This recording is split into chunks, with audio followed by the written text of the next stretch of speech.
সেরকম কিছু বলার নেই, তবে আজকে আবার হঠাৎ করে রাতের বেলা র্যান্ডম খেয়াল আসছে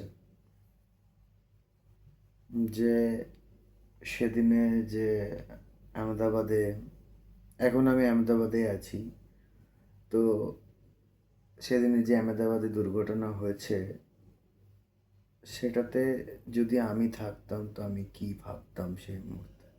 যদিও ভাবার টাইম পেতাম না, তবুও কি ভাবতাম। প্রথম খেয়াল যেটা আসছে সেটা হচ্ছে হয়তো সেদিনে প্লেনে না চাপলেই ভালো হতো।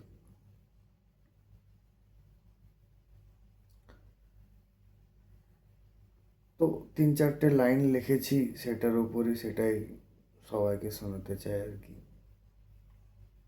যে হয়তো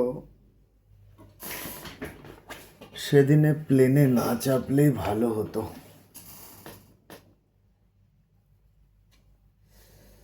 লেট হয়ে যাবে বলে একটু তাড়াতাড়ি বেরিয়েছিলাম, বারবার ঘড়ির দিকে তাকিয়ে ঘড়িটাকেই দেখছিলাম।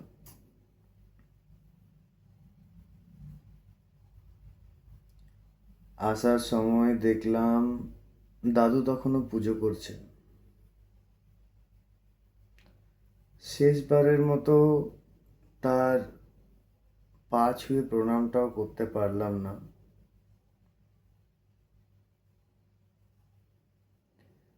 তার যদি কিছু আমাকে বলার ছিল সেটাও জানতে পারলাম না।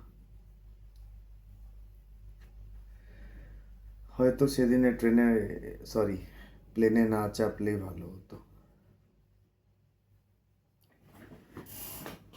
হয়তো সেদিনে প্লেনে না চাপলেই ভালো হতো, তাহলে আর একবার হয়তো মায়ের হাতে রান্না করা ভাত আর মাংসর ঝোলটা খাওয়া হতো।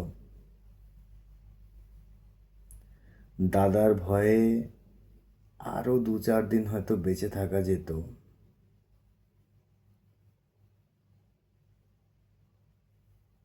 একসাথে গার্লফ্রেন্ডের পাশে শুয়ে তার সাথে নিজের জীবনের উঁচু নিচু দুঃখ সব কিছু শেয়ার করা যেত। কিছুই পারলাম না।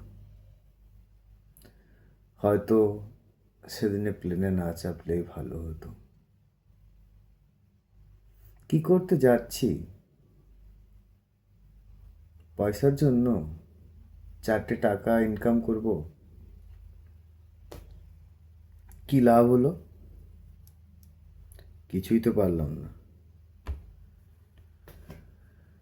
হঠাৎ করে চোখের সামনে এতজন লোককে একসাথে মরতে দেখলাম। চোখের সামনে জ্বলে গেল সবাই।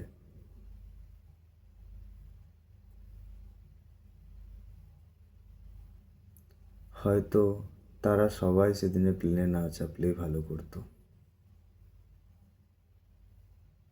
বাস এটুকুই। Thank you so much.